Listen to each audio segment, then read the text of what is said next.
प्रिय विश्वासी भाई एवं बहन, प्रभु यीशु के जीवित सामर्थ्य और करुणा से भरे हुए नाम में आप सबको जय मसीह की। प्रभु का प्रिय धन्यवाद हो एक और सुंदर अवसर के लिए, प्रभु की सारी उपस्थिति, उसके आनंद के लिए, सारे अनुग्रह के लिए जो प्रतिदिन हम सब के जीवन में प्रभु बहुतायत के साथ देता है। प्रभु को धन्यवाद करें जो प्रतिदिन अपने वचन के द्वारा हमसे बात करता है। हम अपनी आत्माओं को तैयार करते हैं, परमेश्वर को समर्पित करते हैं और शमूएल के बालकपन के उस अनुभव को हमेशा याद करते हैं जब कहता है बचपन में ही जब पहली बार उसको परमेश्वर की आवाज़ आई थी, उसका नाम लेकर परमेश्वर ने पुकारा, उसने कहा बोल प्रभु तेरा दास सुनता है। इसी व्यवहार के साथ, इसी स्वभाव के साथ हम प्रतिदिन परमेश्वर की उपस्थिति में आएं, उसका वचन जब भी उठाएं, उसकी स्तुति जब भी करें, हमारे दिल की यही पुकार होनी चाहिए कि बोल प्रभु तेरा दास सुनता है। आइए आज के मनन के लिए भी हम परमेश्वर के वचन में जाएं, इसी भाव के साथ कि प्रभु हमसे क्या कहेगा, हम उसे सुने। आज का हमारा लेटर है लामेद। काफ के बाद लामेद 12वां अक्षर है हिब्रू वर्णमाला का और पद 89 से 96 तक, 89 से 96। हे यहोवा, तेरा वचन आकाश में सदा तक स्थिर रहता है, तेरी सच्चाई पीढ़ी से पीढ़ी तक बनी रहती है। तूने पृथ्वी को स्थिर किया, इसलिए वे बनी है। वे आज के दिन तक तेरे नियमों के अनुसार ठहरे हैं, क्योंकि सारी सृष्टि तेरे अधीन है। यदि मैं तेरी व्यवस्था से सुखी ना होता तो मैं दुख के समय नष्ट हो जाता। मैं तेरे उपदेशों को कभी न भूलूंगा, क्योंकि उन्हीं के द्वारा तूने मुझे जिलाया है। मैं तेरा ही हूँ, तू मेरा उद्धार कर, क्योंकि मैं तेरे उपदेशों की सुधि रखता हूँ। दुष्ट मेरा नाश करने के लिए मेरी घात में लगे हैं, परंतु मैं तेरी चितौनियों पर ध्यान करता हूँ। जितनी बातें पूरी जान पड़ती हैं उन सब को तो मैंने अधूरी पाया है, परंतु तेरी आज्ञा का विस्तार बड़ा है।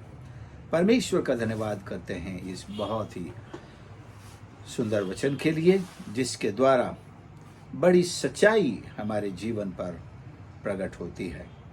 यहोवा, तेरा वचन आकाश में सदा तक स्थिर रहता है।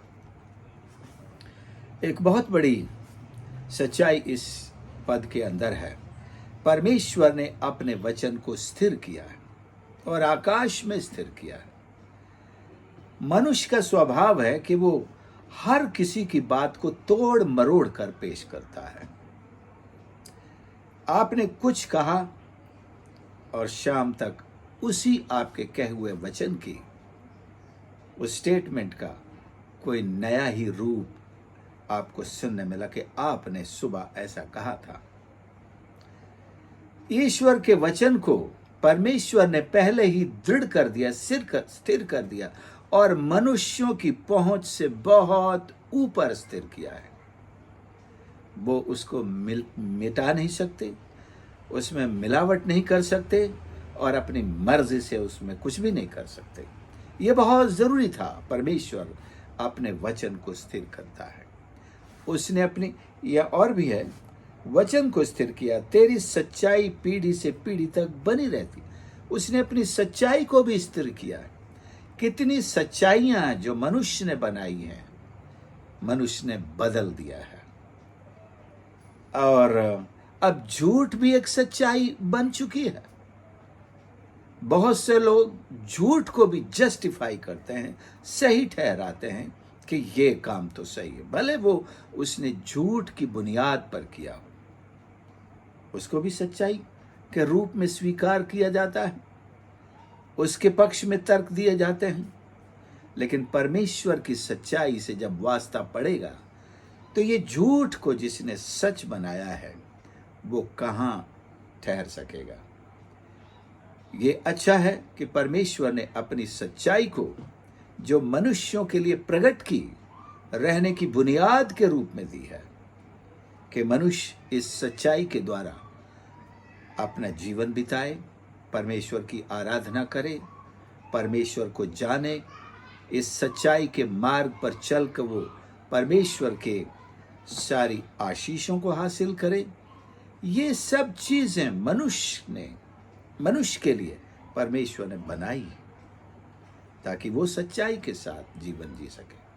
परंतु मनुष्य, जिसे शैतान ने सच्चाई का दुश्मन बना दिया है, वो सच्चाई को प्रतिदिन तोड़ता मरोड़ता रहता है। लिखा है, हम पढ़ते हैं, वो दिन भर मेरे वचन को तोड़ते मरोड़ते हैं। प्रभु यीशु के विषय में, उसके वचन के विषय में भविष्यवाणी है। लोग यीशु के वचन को दिन भर तोड़ते मरोड़ते रहते हैं। क्या आज ये नहीं है? ईश्वर के वचन के कितने अर्थ आपको दुनिया में मिलेंगे, कितनी तरह की व्याख्याएं मिलेंगी, कितने इंटरप्रिटेशंस अलग अलग, जिनमें वही चीज, वही यीशु का स्टेटमेंट अनेक अर्थों में बताया जाता है और मूल अर्थ तो मानो खो ही गया है, क्योंकि शैतान ने लोगों के स्वभाव में एक चीज डाल दी है कि वो सच्चाई को तोड़ें और मरोड़ें और नया रूप बनाकर पेश करें। कुछ लोगों को नए रूप अपनाने की भी बड़ा शौक होता है। आधुनिकता है ना, तो आधुनिकता में कुछ नया तो दिखना चाहिए, कुछ नया प्रचार होना चाहिए, कुछ नए गीत होने चाहिए, कुछ नए तरीके की आराधना होनी चाहिए, कुछ नए तरीके से होना चाहिए। पुराना सब बोरिंग लगता है। क्यों बोरिंग लगता है? क्योंकि उनके अपने जीवन में नया जीवन नहीं है, नए जीवन का अनुभव नहीं है, इसलिए सच्चाई उनको पुरानी लगती है, परमेश्वर के वचन उनको पुराने लगते हैं, परमेश्वर स्वयं ही उनको पुराना लगता है। लेकिन हम सच्चाई को तोड़ने और मरोड़ने से बाज आए, ऐसे लोगों की संगति से बाज आए, ऐसे शिक्षाओं से बाज आए जो परमेश्वर के वचन को दिन भर तोड़ते मरोड़ते हैं और लोगों को अपने पीछे करने के लिए क्या क्या उपाय करते रहते हैं। So let's be aware of such interpretations of the truth of God and stay away from them. Stay away from their counsel, their way and their company. उनकी संगति से, उनकी मंडली से, उनके मार्ग से भी दूर रहना है। पृथ्वी को स्थिर किया है, सच्चाई को स्थिर किया है, वचन को स्थिर किया है और पृथ्वी को स्थिर किया है, और इसलिए आज तक बनी है। नहीं तो इसका भी पता नहीं क्या रूप बना डालते लोग। जिस तरह उन्होंने सच्चाई के रूप बदलने की कोशिश की, उन्होंने परमेश्वर के वचन के रूप को बदलने की कोशिश की, उन्होंने पृथ्वी को भी बदलने की कोशिश की है। वे आज के दिन तक तेरे नियमों के अनुसार ठहरे हैं, क्योंकि सारी सृष्टि तेरे अधीन है। मनुष्य नहीं हो पाया परमेश्वर के अधीन, लेकिन बाकी सृष्टि, ईश्वर का धन्यवाद हो, आज भी परमेश्वर के अधीन है। शैतान इसी में चलता फिरता जरूर है, मनुष्य भी इसी पर चलते फिरते हैं। कोई ईश्वर की बात मान रहा है, कोई ईश्वर के खिलाफ चल रहा है, कोई न जाने क्या क्या कर रहा है, कोई अपना ही ईश्वर बना के बैठा है। लेकिन आज के दिन तक परमेश्वर ने सृष्टि को बनाकर रखा है और उसके नियम भी स्थिर है। खोज करने वालों को मिल जाते हैं और वे अपने जीवन उन नियमों के अनुसार जीते हैं। यदि मैं तेरी व्यवस्था से सुखी न होता तो मैं दुख के समय नष्ट हो जाता। व्यवस्था सुख पहुंचाती है, व्यवस्था का स्वभाव सुख है। लोग कहते हैं कि भाई कानून एक डंडा है, व्यवस्था तो एक तरह से डंडा है। तो सरकारें भी व्यवस्था का पालन करवाती हैं, उनके पास भी फिर सिपाही है, मिलिट्री है, पैरामिलिट्री है और कितने कानून हैं, एक्ट्स हैं, सबसे बड़ा संविधान है। कितनी चीजें ये एक राजदंड के रूप में है जो मनुष्य से पालन करवा कर उनके ताकि उनका जीवन आराम से चले। तो सच में कोई भी व्यवस्था हमारे जीवन को सुख प्रदान करने के लिए होती है कि हमारा प्रतिदिन का जीवन सुरक्षा में आनंद के साथ निर्भयता के साथ बीते और हम परमेश्वर की आराधना भी सुकून से, शांति से और आत्मा सच्चाई से कर सकें। तो ये एक सुख इस भक्त के जीवन में ज्यादा हावी रहा। जब वो दुख में भी पड़ा, लिखा दुख के समय में नष्ट हो जाता, तो जब दुख उसके जीवन में आया तो व्यवस्था की जो सुख था उसने उसको संभाल लिया। उसके हृदय के अंदर सुख था। शरीर में दुख आया लेकिन हृदय के अंदर सुख था। वो परमेश्वर की व्यवस्था से मिला था, उसके वचन से मिला था, या यूं कहे सीधे तौर पर प्रभु यीशु को अपनाने से वो सुख मिला था। प्रभु यीशु जब हमारे हृदय में आ गए तो बहुतायत का सुख हमारी जिंदगी में आ गया। तो इस सुख ने शरीर में आए हुए सारे दुखों को सहने का, उनका सामना करने का, सताव का सामना करने का एक बुनियाद हमको दी है। इसलिए हमारा जो आनंद है ये दुनिया के दुख और सताव और विरोध उसे प्रभावित नहीं कर सकते। They cannot leave any impact on our living, on our joy or on our commitment for God. कईयों के दुख में कमिटमेंट बदल जाते हैं। क्या करना है ऐसे ईश्वर को जो मेरा दुख नहीं मिटा रहा है? क्या आराधना करूं ऐसे प्रभु की जो मुझे 2 वक्त की रोटी नहीं दे रहा है? क्या नाम लेना ऐसे ईश्वर का जो मुझे सताव में नहीं बचा रहा है? तो याद रखिए, परमेश्वर ने जो सुख हमारे जीवन में दिया है वो ये सताव, ये भूख, ये विरोध, ये बीमारियां, ये उसको प्रभावित नहीं कर सकते। हम विश्वास योग्य रहेंगे। आप देखिए, अब्राहम से लेकर देखिए, मूसा को देखिए, आगे आइए, यूसुफ, जेकब का बेटा यूसुफ को देखिए। कितनी भी तकलीफें प्रभु के इन दासों की जिंदगी में आई, उन्होंने अपने समर्पण को नहीं बदला, नहीं छोड़ा। परमेश्वर के प्रति जो उनका समर्पण था वो हमेशा सरगर्म बना रहा। अपनी जिंदगी को बचाने के लिए, आग से बचने के लिए या शेरों से बचने के लिए उन्होंने ये नहीं कहा कि चलो इनकी बात मानकर अगर मैं ईश्वर का इनकार कर दूं मैं जिंदा तो रह सकता हूं। लेकिन उन्होंने जिंदगी को नहीं चुना, उन्होंने शहादत को चुना। यीशु के नाम के लिए, परमेश्वर पिता यहोवा के नाम के लिए हम शहीद हो जाएंगे हंसते हंसते, लेकिन इस संसार का सुख हम नहीं अपनाएंगे, इसलिए कि हम आत्मा की हानि उठाकर इस संसार के सुखों को प्रिय नहीं समझते। तो ये बात है कि जो पद 92 में लिखा है, मैं तेरी व्यवस्था से सुखी न होता यदि, तो दुख के समय नष्ट हो जाता। दुख के समय लोग हिम्मत हार जाते क्योंकि ऑलरेडी परमेश्वर ने हमको सुख दिया है, तसल्ली दी है, शांति दी है। हमें दुख के समय भी दुनिया की शांति की जरूरत नहीं होती है। देखा जाए तो जब कहीं किसी की मृत्यु हो जाती है, सैकड़ों लोग उनके शोक में शामिल होते और शांति देते, तसल्ली देते। इन सारे शब्दों का कोई मतलब नहीं अगर आपने परमेश्वर से व्यक्तिगत रूप से शांति को पहले से नहीं पाया है। ये एक एडेड ब्लेसिंग हो सकती है। लोग कॉन्डोलेंस में आते हैं, शांति की बात कहते हैं, हमें बहुत बुरा लगा, आपके प्रिय तो बहुत ही अच्छे इंसान से, हमने उनसे बहुत कुछ सीखा, हमारी ज़िंदगी में उनका बहुत उपकार है, ये सब बातें कहेंगे, आपको अच्छा लगेगा। लेकिन शांति आपको परमेश्वर को अपने हृदय में धारण करने से मिलेगी, और उसी शांति से आप हर दुख में संभाले जाएंगे, उसी शांति से आप हर दुख का सामना कर सकेंगे। परमेश्वर हम सबको आशीष करे।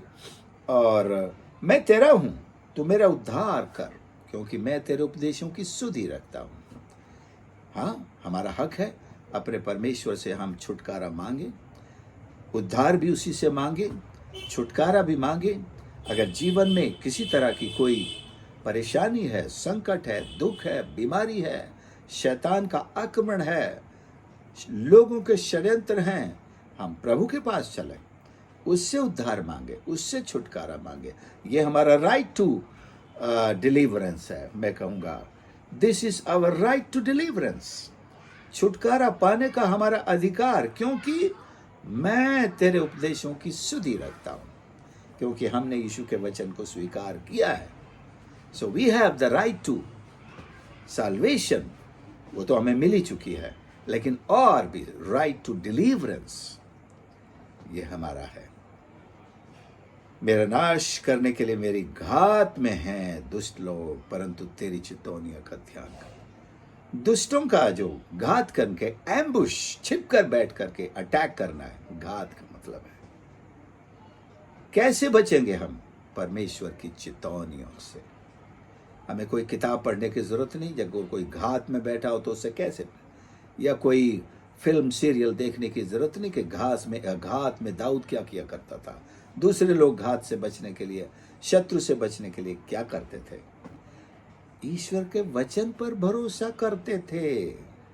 ईश्वर के लोग ईश्वर के वचन पर भरोसा करते हैं। जितनी बातें पूरी जान पड़ती हैं, उन सब को तो मैंने अधूरा पाया है। दुनिया का ज्ञान, दुनिया की फिलॉसफीज, दुनिया की विजडम, दुनिया के तत्व ज्ञान, ये सब अधूरे हैं। लेकिन पूरा क्या है? परमेश्वर की आज्ञा का विस्तार बड़ा है। The volume, the length, dimension or spectrum of the commandment of God is so vast, जिसका कोई अंत नहीं है। इसमें आनंद है, इसमें खुशियां। सो प्रियो, परमेश्वर के वचन को हम पकड़े रहें, उसकी आज्ञाओं से हम प्रेम करें। परमेश्वर ने आपके हृदयों में अपने शांति और तसल्ली और सुकून को डाला है। वो आपको जीवन के हर संकट में संभालता है, हर दुख में आपको तसल्ली और शांति देता है, और हर परिस्थिति को सहन करने, उसमें आगे बढ़ते रहने और ये दिखा देने के लिए कि मैं परमेश्वर की संतान हूँ, उसके लिए ताकत देता है। प्रभु का धन्यवाद हो। हमें परमेश्वर से, उसके वचन से अधिकार मिला है। उसकी संतान होने के नाते डिलीवरेंस का भी हमारा अधिकार है। आइए हम प्रार्थना करें। प्यारे प्रभु, मेरे परमेश्वर, मैं धन्यवाद करता हूँ आपके इस पवित्र वचन के लिए, जो आज के दिन परमेश्वर हमें मदद करता है कि हम परमेश्वर आपके वचन के प्रति अधीन रहें। उसी वचन को हमने अपने हृदय में धारण किया है। ये वचन आसमान में स्थिर है। परमेश्वर, आपकी सच्चाई स्थिर है।